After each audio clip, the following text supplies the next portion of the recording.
नमस्कार विद्यार्थी मित्रांनो, एक्सेल करिअर गायडन्समध्ये तुमचे पुन्हा स्वागत आहे। आज आपण नाशिक जिल्ह्यातील एक टॉपचं BMS कॉलेजबद्दल माहिती घेणार आहोत, ज्यामध्ये आपण या कॉलेजचं वार्षिक फी स्ट्रक्चर बघणार आहोत।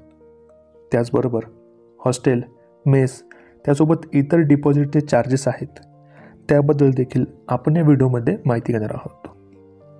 तर चला आपण या व्हिडिओला सुरुवात करूया।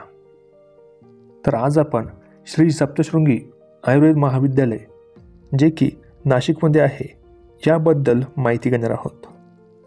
तर या कॉलेजचा कोड आहे 3126। त्याचबरोबर अतिशय जुनं कॉलेज आहे, जे की 1999 मध्ये हे कॉलेज सुरू झालं होतं। त्याचबरोबर तुम्ही या कॉलेजचा इंटेकचा विचार केला तर या कॉलेजमध्ये 100 विद्यार्थ्यांची इंटेक कॅपॅसिटी आहे। पुढे आपण या कॉलेजचं वार्षिक फी स्ट्रक्चर बघूयात। त्या अगोदर तुम्ही स्क्रीनवरती या कॉलेजसाठी ॲडमिशनकरिता लागणारे काही इम्पॉर्टंट डॉक्युमेंट्स आहे त्याची यादी बघत असाल। जर तुम्ही अद्यापही आपल्या चॅनलला सबस्क्राईब नसेल केलं तर लवकरात लवकर सबस्क्राईब करा, कारण आपण आपल्या यूट्यूब चॅनलवरती असेच इन्फॉर्मेटिव्ह व्हिडिओज बनवत असतो। तर तुमच्याकडे हे डॉक्युमेंट्स नसतील तर त्वरित बनवायला किंवा तयार करायला पाठवून द्या। पुढे आपण या कॉलेजचं वार्षिक फी स्ट्रक्चर बघूयात। तर इथं स्क्रीनवर तुम्ही या कॉलेजचं फी स्ट्रक्चर बघत असाल, ज्यामध्ये ओपन कॅटेगरीच्या विद्यार्थ्याला या कॉलेजची फीज 2 लाख रुपये राहणार आहे। त्यानंतर SC आणि ST कॅटेगरीबद्दल बोलूयात। तर यामध्ये तुम्हाला कुठल्याही प्रकारची ट्यूशन आणि डेव्हलपमेंट फीज या कॉलेजसाठी नसणार आहे। नंतर येते VJ category, NT category, SBC आणि फिमेल स्टुडंट्स, जे की OBC, EWS आणि SCBC कॅटेगरीमधून बिलॉंग करतात। तर त्यांच्यासाठी पूर्णपणे ट्यूशन फीज ही माफ राहणार आहे आणि या विद्यार्थ्यांना फक्त डेव्हलपमेंट फीज एवढीच पे करायची आहे। तर या सर्व विद्यार्थ्यांना 19,332 रुपये फर्स्ट इयरला फीज आहे। नंतर येतो OBC मेल स्टुडंट्स। तर या कॉलेजमध्ये OBC मेल कॅन्डिडेटनी ॲडमिशन घेतलं तर त्या विद्यार्थ्याला 1,09,666 रुपये कॉलेजची पहिल्या वर्षीची फीज राहणार आहे। नंतर येतं SCBC कॅटेगरीज। तर यामध्ये 1 लाख रुपये विद्यार्थ्याला फीज राहणार आहे। नंतर येतो IQ कोटा।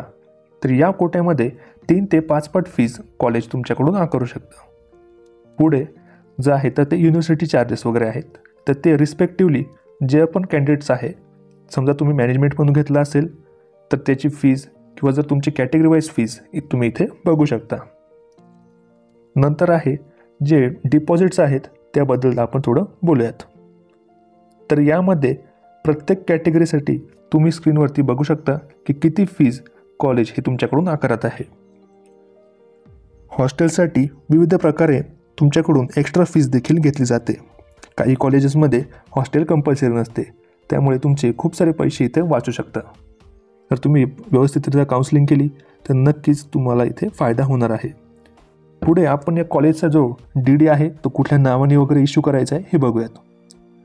तर स्क्रीनवर तुम्ही जो कॉलेजचा DD आहे तो श्री सप्तशृंगी आयुर्वेद महाविद्यालय अँड हॉस्पिटल UG अशा नावाने, व हॉस्पिटलचा जो DD असणार आहे तो सप्तशृंगी आयुर्वेद महाविद्यालय नाशिक हॉस्टेल अशा नावाने तुम्हाला इथं इश्यू करावा लागणार आहे।